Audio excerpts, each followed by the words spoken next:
देखिए, अखिलेश के हमले के बाद लगातार बीजेपी की पूरी ब्रिगेड अखिलेश को निशाने पर ले रही है। डिप्टी सीएम केशव प्रसाद मौर्य ने हमला बोला अखिलेश यादव पर और उन्होंने हमला बोलते हुए कहा कि वो हताश हो चुके हैं। वहीं मोहसिन रजा ने क्या कुछ कहा, जरूर सुनिए।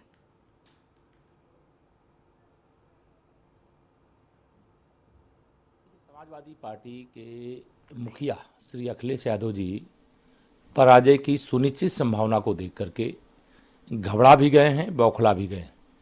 उनके आरोप जो भी हैं वह तथ्यहीन हैं, निराधार हैं और अफवाह फैलाने वाले हैं। निश्चित तौर से 7 चरण के चुनाव संपन्न हुए 7 तारीख को और उसके बाद 6 चरण के जो पीछे के चुनाव संपन्न हुए उस समय श्री अखिलेश यादव जी ने ऐसा कोई आरोप नहीं लगाया। 7 चरण के चुनाव के बाद जो अलग अलग चैनलों एजेंसियों के माध्यम से एग्जिट पोल आए जिसमें भाजपा एक बार फिर से बड़े बहुमत के साथ सत्ता में वापसी। केशव प्रसाद मौर्य ने ट्वीट भी किया है और लिखा है, श्री अखिलेश यादव जी हार सुनिश्चित देख माहौल खराब करने की कोशिश बंद करें। चुनाव आयोग के निर्देशों का पालन करते हुए अराजकता फैलाने वालों के विरुद्ध आवश्यक वैधानिक कार्रवाई करें। शांतिपूर्वक मतदान होने के बाद शांतिपूर्ण मतगणना की पक्षधर है भाजपा। ये ट्वीट किया है। देखिए, मतलब ये हमला बोला है कि आप माहौल खराब करने की कोशिश कर रहे हैं क्योंकि आप हताश हैं, आपको अपनी हार डाइजेस्ट नहीं हो रही है, इसीलिए आप इस तरीके का वायलेंस फैलाने की जो कोशिश कर रहे हैं।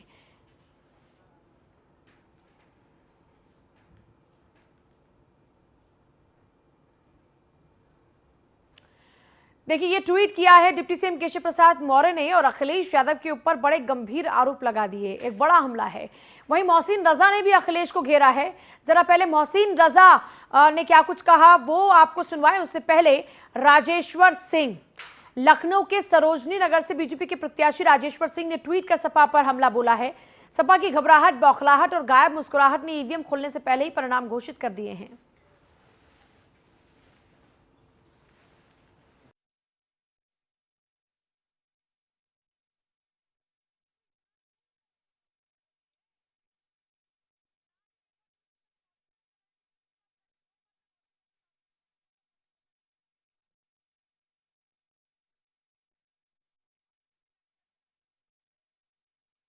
दुर्भाग्यपूर्ण है कि लोकतांत्रिक प्रक्रिया पर प्रश्न उठाना, ईवीएम पर सवाल उठाकर वो अपनी हार को स्वीकार कर रहे हैं। लोकतंत्र में जो मैंडेट पब्लिक जनता देती है उसको हम सब स्वीकार करते हैं और अगर एग्जिट पोल आए हैं तो कल एग्जैक्ट पोल भी आएंगे, उसका इंतजार करना चाहिए था। इसका मतलब है कि उनको परिणाम पता है। मैंने बार बार आपसे कहा है कि बिना कोई लॉजिक के, अगर आपके पास कोई लॉजिक है तभी जनता आपको मैंडेट देगी। जब आपके पास कोई लॉजिक ही नहीं है तो आपको मैंडेट क्यों दे देगी जनता? ये आप बताइए ना। आप कह रहे हैं हम जीत रहे हैं, अरे क्यों जीत रहे हैं? आप 5 साल दिखाई नहीं दिए हैं सड़कों पर, आप जनता की समस्या सुनने नहीं आए। कोरोना काल में आप खुद क्वारंटीन होकर बैठे हुए थे, आइसोलेशन में चले गए थे।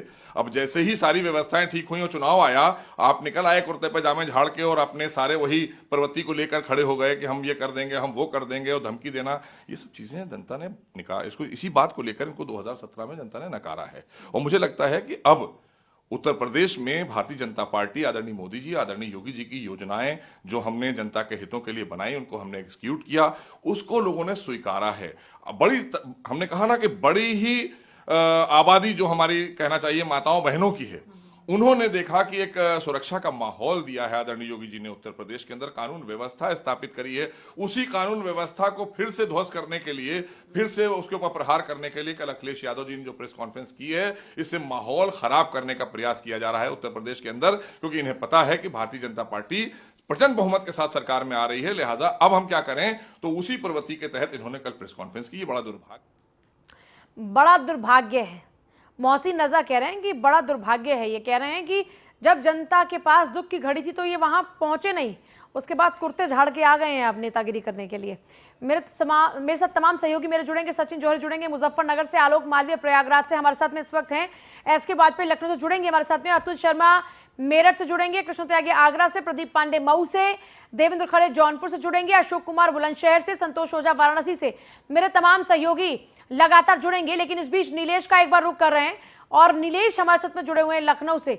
नीलेश, लखनऊ में कल वोटिंग को लेकर क्या कुछ तैयारियां हैं?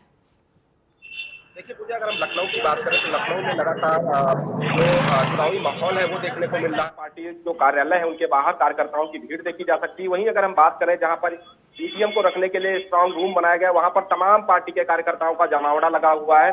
यहाँ तक कि जो कार्यकर्ता है उन्होंने टेंट और तंबू वहां पर गाड़ दिए हैं। उनका कहना है कि वो जब तक पूरी तरीके से काउंटिंग नहीं हो जाती तब तक वहीं पर डटे रहेंगे। तो राजधानी में अगर हम बात करें तो राजधानी में 9 विधानसभा है। मेरे तमाम सहयोगी लगातार बने और आप मौर्य साहब को सुन ही रहे थे, वो पूरी कहानी समझा रहे हैं, होता क्या है, एक्चुअल सिचुएशन क्या रहती है, क्या है नियम जिसके तहत अगर ईवीएम मूव कर रही है तो उसके लिए कैसे सबका कंसर्न इंपॉर्टेंट होता है, जितने भी प्रत्याशी हैं उन सबके कंसर्न के साथ में कोई भी इस तरीके का मूवमेंट होता है, कैसे ईवीएम की सील पर सबके अपने अपने निशान होते हैं, कैसे पूरा स्ट्रांग रूम में उनकी सिक्योरिटी होती है, जो खाली ईवीएम है उनकी भी और साथ ही साथ जो ईवीएम यूज़ हो चुकी हैं उनकी भी। किसी भी ईवीएम को मूव नहीं किया सकता, किसी भी ईवीएम के साथ छेड़छाड़ नहीं की जा सकती। उनको ये लगता है कि अगर ये ना पकड़ी गई होती ईवीएम ऐसी तो फिर इनका इस्तेमाल तो बीजेपी को जीत दिलाने के लिए भी हो सकता था। इसीलिए ये आरोप लगातार लगाए जा रहे हैं, वो पूरा फैक्ट समझाने की कोशिश करें। इस बीच मेरे तमाम सहयोगी भी लगातार बने। सचिन जौहरी मुजफ्फरनगर से जुड़ेंगे हमारे साथ में, आलोक मालवीय जुड़े हुए हैं प्रयागराज से, नीलेश बने हुए हैं, प्रिया राणा भी बनी हुई है नोएडा से। आलोक का एक बार रुक कर लेते हैं। आलोक, ये तमाम जो बातें हम सुन रहे थे स्वामी प्रसाद मौर्य की, वो बता रहे हैं कि स्ट्रांग रूम में किस तरीके से सुरक्षा होती है और क्यों ऐसी बातें करनी पड़ी। हालांकि बीजेपी के लोग तमाम ये कह रहे हैं कि ये हताशा है इनकी, इसलिए वो इस तरीके की बातें कर रहे हैं। अभी इसको लेकर क्या कुछ सुगबुगाहट है, किस तरीके की अभी चर्चाएं चल रही हैं और इसको लेकर क्या कुछ रिएक्शंस हैं अभी उधर प्रयागराज में? जी देखिए, स्वामी प्रसाद मौर्य हैं, ये बसपा के कद्दावर नेता माने जाते थे। उसके बाद वो भारतीय जनता पार्टी में आए और अब समाजवादी पार्टी की साइकिल को वो चला रहे हैं। तो इस समय जो चुनावी माहौल है उसके अकॉर्डिंग जो उन्होंने बातें की है, वो तीन राजनीतिक दलों में रहे हैं तो वो अपनी बातों को रख रहे थे, बता रहे थे कि किस तरह से इसमें फेरबदल किया जा सकता है, क्या हो सकता है, वो ये आशंका जता रहे थे। लेकिन अगर हम संगम नगरी प्रयागराज की बात करें, यहाँ की मुडेरा मंडी की बात करें, तो यहाँ का स्ट्रांग रूम काफ़ी मजबूत है और वहाँ पर सुरक्षा व्यवस्था चाक चौबंद की गई है। हालांकि 2 दिन पहले से ही वहाँ पर समाजवादी पार्टी के जो नेता है वो पहुँच रहे थे। स्ट्रांग रूम में जब ईवीएम मशीनें जाती हैं तो सभी पार्टी के जो कार्यकर्ता रहते हैं उनके बराबर पास बनते हैं और उन पास के जरिए वो अंदर जाते हैं, उनकी सुरक्षा व्यवस्था को देखते हैं। उसको जब सील होने लगता है स्ट्रांग रूम तो उस पर सिग्नेचर करते हैं, उसके बाद उसे सीज किया जाता है। तो ये काफ़ी बड़ी प्रक्रिया बनाई गई है चुनाव आयोग के द्वारा, जिसका फॉलो किया जाता है। संगम नगरी प्रयागराज में भी इसको फॉलो किया गया था और बराबर इसी तरह से स्ट्रांग रूम में सारी ईवीएम मशीनों को 12 विधानसभाओं की मशीनों को रखा गया है। हालांकि जब ये सुगबुगाहट 3 जगहों से देखने को आई कि ईवीएम मशीनें मिली है, उसको जांच पड़ताल की गई और इसके बाद समाजवादी पार्टी के जो लोग हैं, जो नेता है, जो अपने आप को समाजवादी पार्टी का सैनिक बताते हैं, वो सैनिक निकल कर आए और उन्होंने आरोप प्रत्यारोप करने शुरू कर दिए। हालांकि जो भीड़ इतनी मजबूत देखने को मिली थी समाजवादी पार्टी की रैली में, रोड शो में, तो उनका कहना है कि 12 विधानसभा हम जीत रहे हैं, जिस वजह से भारतीय जनता पार्टी केंद्र और राज्य दोनों में सरकारें हैं और वो इसमें बेईमानी कर रही है और इस बेईमानी को रोकने का प्रयास समाजवादी पार्टी कर रही है और समाजवाद को आगे बढ़ाने का प्रयास कर रही है। तो हम लोग सुबह से मुंडेरा मंडी में डेरा डाले हुए थे और तरह तरह के समाजवादी पार्टी के कार्यकर्ताओं, नेताओं और प्रत्याशियों से हमने मुलाकात की और सभी ने ठीकरा जो है अभी ईवीएम मशीनों के ऊपर फोड़ना शुरू किया और बताया है कि किस तरह से वहां पर ईवीएम मशीनों में फेरबदल होने की संभावना है। उन्होंने सीआरपीएफ के जवानों को भी शिकायत की और जाके पीछे देखा भी कि यहाँ पर व्यवस्थाएं चाक चौबंद हो। इसके पहले पूजा मैंने आपको बताया था कि एक फायर ब्रिगेड की गाड़ी अंदर चली गई थी तो उसको समाजवादी पार्टी के लोगों ने बाहर करा और उसकी पूरी तरह से जांच करवाई अपने सामने, फिर उसे अंदर जाने दिया। तो इस तरह से पूरी मुस्तैदी के साथ समाजवादी पार्टी के जो नेता है, कार्यकर्ता है और इसके साथ ही सैनिक है, सब मौजूद है और सुरक्षा व्यवस्था कर रहे हैं। जी पूजा, चलिए आपके पास वापस लौटेंगे। नीलेश भी हमारे साथ लगातार बनी है और प्रिया राणा भी हमारे साथ बनी हुई है। प्रिया, बात अगर की जाए नोएडा की तो यहाँ क्या कुछ सिचुएशन बनी हुई है?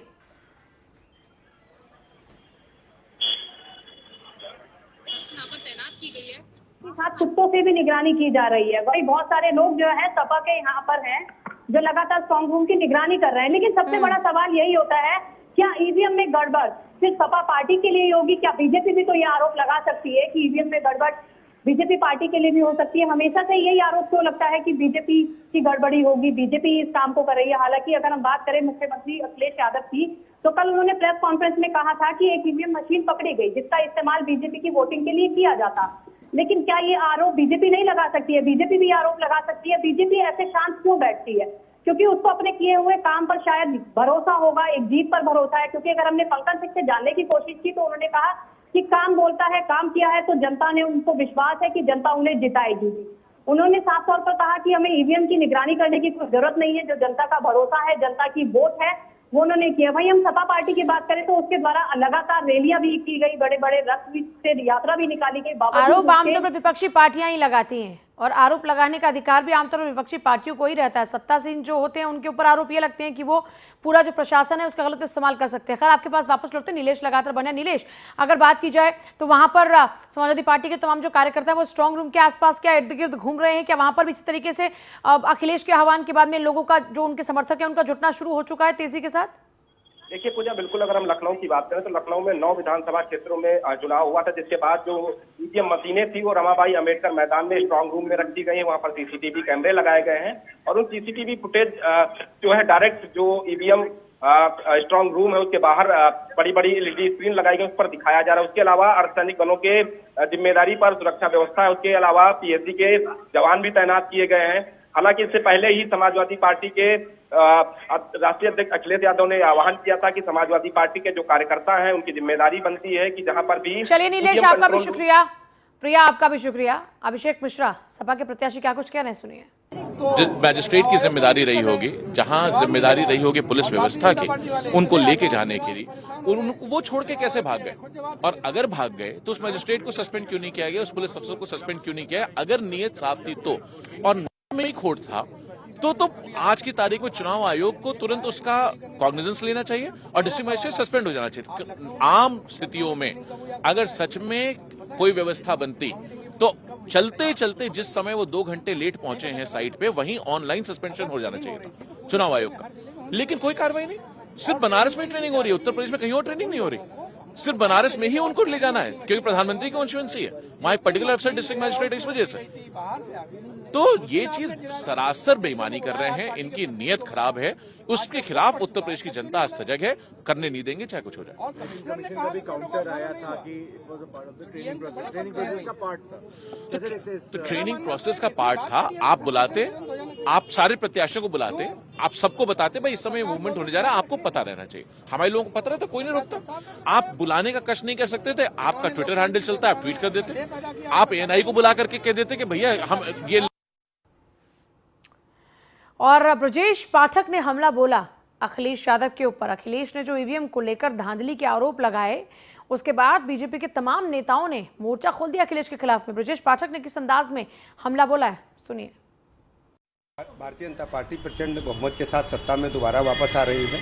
आदरणीय प्रधानमंत्री मोदी जी की जो जन कल्याणकारी योजनाएं थीं उन पर जनता ने मोहर लगाई है और उत्तर प्रदेश में कानून का राज स्थापित भाजपा सरकार ने किया है, उस पर जनता ने अपना आशीर्वाद व्यक्त किया है। आप देखेंगे कि 10 तारीख को जब परिणाम आएगा प्रचंड बहुमत के साथ सरकार बनेगी। एग्जिट पोल के नतीजों की बात करें तो एग्जिट पोल के नतीजे जो हैं वो अभी आप 250-240 लोग दिखा रहे हैं, लेकिन जब काउंटिंग प्रारंभ होगी हम 300 पार जाएंगे और पुरानी तरह है जैसे 2017 में हम जीते थे, प्रचंड बहुमत के साथ दोबारा सत्ता में वापसी कर रहे हैं। लेकिन अखिलेश यादव जी, देखिए समाजवादी पार्टी या जिसने विपक्षी दल हैं वो कभी भी स्वीकार नहीं करेंगे। उन्होंने जिस ढंग से गुंडागर्दी करके माफियाओं को लेकर के चुनाव लड़ा है, प्रदेश की जनता ने पास से देखा, उन्हें बुरी तरह से नकार दिया है। लेकिन आपको क्या लगता है परसेंटेज? हमें लगता, देखिए परसेंटेज का ये तो मतलब जो मतदाता हैं अपने जो लोग उपलब्ध हैं उन लोगों ने 100% मतदान किया है। जो लोग बाहर सर्विस में हैं उनके वोट प्रतिशत में कमी आई है, हमारे लिए चिंता का सबब है। लेकिन भारतीय जनता पार्टी के कार्यकर्ताओं ने घर घर जाकर के प्रयास किया है कि 100% मतदान हो और तभी मतदान प्रतिशत लगातार बरकरार रहा है और हम सब प्रचंड बहुमत के साथ सरकार बनाने वाले हैं। लेकिन समाजवादी पार्टी पर मुझे कोई रिएक्शन नहीं देना, उनका इस प्रकार का बयान आता रहता है, उससे कोई फर्क नहीं। जी, मैं बताना चाहूँगा कि लोकतंत्र का महापर्व 7 चरणों की चुनाव के साथ संपन्न हो चुका है, जिसमें आखिरी चरण का चुनाव 7 मार्च को समाप्त हुआ है। अब मतगणना कल होनी है, उसकी तैयारी हम लोग कर रहे हैं। लखनऊ सहित पूरे प्रदेश में मतगणना होगी। हमारे यहाँ 23 फरवरी को मतदान संपन्न हो गया था। मतदान की समाप्ति के बाद जितनी ईवीएम मशीनें थी वो सारी रमाबाई अंबेडकर स्थित जो स्ट्रांग रूम में रखी गई हैं। वहाँ हम लोगों ने पर्याप्त सुरक्षा के प्रबंध किए हैं। आंतरिक सुरक्षा के लिए सीआईएसएफ लगाई गई है, बाहरी सुरक्षा सिविल पुलिस के हाथ में है। हमारे पर्याप्त अधिकारी हैं, सुरक्षा इंतजाम को सुनिश्चित किए हुए हैं। स्वयं मैं और हमारे डीएम साहब भी बीच बीच में जाते रहे हैं सुरक्षा इंतजाम को देखने के लिए। वहाँ पर्याप्त मात्रा में पारदर्शिता बनाए रखने के लिए सीसीटीवी कैमरे लगाए गए हैं। उनकी फीड बाहर भी रखी गई है, जहाँ बाहर जो प्रत्याशी या उनके समर्थक या राजनीतिक पार्टी के लोग भी फीड्स को देख पा रहे हैं। तो हमारी अब तक की सुरक्षा के इंतजाम पर्याप्त हैं। जहाँ तक कल मतगणना की बात है, मतगणना के लिए हमने व्यापक प्रबंध कर लिए हैं, सुरक्षा प्रबंध। इस बार भारत निर्वाचन आयोग के निर्देशानुसार जहाँ जहाँ 9 विधानसभा क्षेत्रों में मतगणना होनी है, उन सारे कक्षों में सीआरपीएफ की टुकड़ी लगाई जा रही है, पारदर्शिता बनाए रखने के लिए, निष्पक्षता बनाए रखने के लिए। उसके अलग हमारे सिविल पुलिस के जवान रहेंगे, अधिकारी रहेंगे, एलआईयू की टीम रहेंगी, फायर सर्विस के इंतजाम रहेंगे। तो इस तरह से हम लोग सुरक्षा इंतजाम किए हैं। मैं सारे लखनऊ के सारे प्रत्याशियों, उनके समर्थकों, राजनीतिक पार्टी के नेताओं सबसे अनुरोध यही करना चाहूँगा कि जो मतगणना की प्रक्रिया है, जो पूरे लोकतंत्र के महापर्व के समापन की प्रक्रिया है, उसमें हमारा साथ दें। इसके प्रक्रिया को पूरी तरह शांतिपूर्ण, सौहार्दपूर्ण वातावरण में संपन्न कराने में हमारा सहयोग दें। कहीं कोई दिक्कत हो, समस्या हो, तत्काल हमारे जिला निर्वाचन अधिकारी से ध्यान बुलाएं। उत्तर प्रदेश विधानसभा सामान्य निर्वाचन 2022 का मतदान सकुशल संपन्न हो चुका है तथा इसके अंतिम चरण में कल अर्थात 10 मार्च को मतगणना संपन्न होनी है। यह चुनाव प्रक्रिया दिनांक 14 जनवरी से प्रारंभ होकर कुल 7 चरणों में मतदान संपन्न हुए, जिसका अंतिम चरण 7 मार्च को समाप्त हुआ है। इस दौरान उत्तर प्रदेश पुलिस ने माननीय निर्वाचन आयोग के निर्देशों का 100% अनुपालन करते हुए इन चुनावों को हिंसा रहित तथा शांतिपूर्ण एवं बिना किसी भेदभाव के संपन्न कराया है। कोई भी चुनाव एक संवैधानिक दायित्व है, जिसका निर्वहन निर्वाचन आयोग के अधीन रहते हुए पुलिस और प्रशासन के अधिकारी कराते हैं। विगत वर्षों के अपेक्षाकृत इस वर्ष चुनाव के दिन तथा उसके पूर्व हिंसाओं में भारी कमी आई है। जो मतदान के लिए और मतगणना के लिए जो व्यवस्थाएं कराई गई हैं, उसकी सराहना हर एक स्तर पे की गई है। अंतिम चरण में होने वाले मतगणना के लिए व्यापक सुरक्षा व्यवस्थाएं की गई हैं। इस संबंध में माननीय निर्वाचन आयोग के जो भी निर्देश दिए गए हैं, वो हमारे सभी फील्ड अफसरों को अवगत करा दिया गया है। ये जो ईवीएम विलाप मंडली है, इसका जो है वो हार से पहले का हाहाकार शुरू हो गया है और कोई अभी तो नई बात तो है नहीं। अगर आप पूरे चुनाव के दौरान देखें तो इन्होंने जो है वो कभी चुनाव आयोग पे सवाल खड़े किए, कभी वहाँ पर जो अधिकारी वहाँ पर तैनात हैं, काम करने में लगे हुए हैं, उन पर सवाल खड़े किए कि साहब हमें चुनाव आयोग हरा देगा, कभी हमें कहा कि अधिकारी हरा देंगे। तो मुझे जो दिखता है वो उनको इस बात का कभी एहसास ही नहीं हुआ कि वो जनता उनके साथ क्या करने वाली है और जनता में उनकी क्या छवि बनती जा रही है। अब आप कहते हैं कि जी हमारे कार्यकर्ता जो है वो दूरबीन लेके बैठ जाएंगे। दूरबीन तो हम सप्लाई कर देंगे, आप 2-2 दूरबीन दे देंगे, आप दोनों दूरबीन लगा करके और देखते रहो कि कहीं आपकी ईवीएम मशीन उड़ ना जाए। अरे भैया क्यों मजाक उड़ा रहे हैं आप? इतनी हताश और निराश मन से अपने कार्यकर्ताओं को भी दूरबीन लेके बैठा लेंगे तो उनका क्या हाल होगा? देखिए, उत्तर प्रदेश के मतदान हो चुके हैं और मतदान के बाद जिस तरह से एग्जिट पोल के नतीजे आ रहे हैं, सभी चैनल्स के या चाहे विश्लेषण हो, तो सभी में उत्तर प्रदेश में जिस तरह से भाजपा अपने 2017 के फिर उस बहुमत को दोहराने जा रही है, तो ये स्वाभाविक है कि उत्तर प्रदेश का नतीजा, जैसा हम कहते थे कि जिस तरह से योगी जी और मोदी जी के योजनाओं का लाभ मिला है, आपने देखा जिस तरह से बड़ी संख्या में महिलाओं का टर्नआउट हुआ है, जिस तरह से दलित, पिछड़े, गरीब, क्योंकि उनको लगा कि कोविड की चुनौती में भी इस सरकार ने हमको मुफ्त खाद्यान्न दिया, मुफ्त वैक्सीन में हमको कोविड से बचाने का काम किया। तो इससे साफ है कि भारतीय जनता पार्टी ने जो पिछले कोरोना की वैश्विक चुनौतियों में गुड गवर्नेंस किया है, तो सपा सुप्रीमो अखिलेश यादव ने ईवीएम सुरक्षा को लेकर कई गंभीर आरोप लगाए। इन आरोपों को लेकर हमारे संवाददाता ने राज्यसभा सांसद हरनाथ सिंह यादव से खास बातचीत की। इस दौरान उन्होंने कहा कि ऐसे आरोप लगाने वाले लोगों पर मुकदमा होना चाहिए, अफवाह फैलाने के आरोप में जेल होना चाहिए। चुनाव आयोग की विश्वसनीयता पर सवाल उठाना गंभीर अपराध है। उत्तर प्रदेश में विधानसभा के चुनाव संपन्न हो चुके हैं। अब सभी लोग नतीजों का इंतजार कर रहे हैं। ऐसे में समाजवादी पार्टी ने एक बड़ा आरोप लगाया है। हमारे साथ बातचीत करने के लिए हरनाथ सिंह यादव जी हैं, राज्यसभा सांसद हैं। सर, अखिलेश यादव कह रहे हैं कि मुख्य सचिव का फोन डीएमओ के पास गया था कि ईवीएम को लेकर वो सवाल उठा रहे हैं, उसकी सुरक्षा को लेकर सवाल उठा रहे हैं। देखिए, चुनाव आयोग को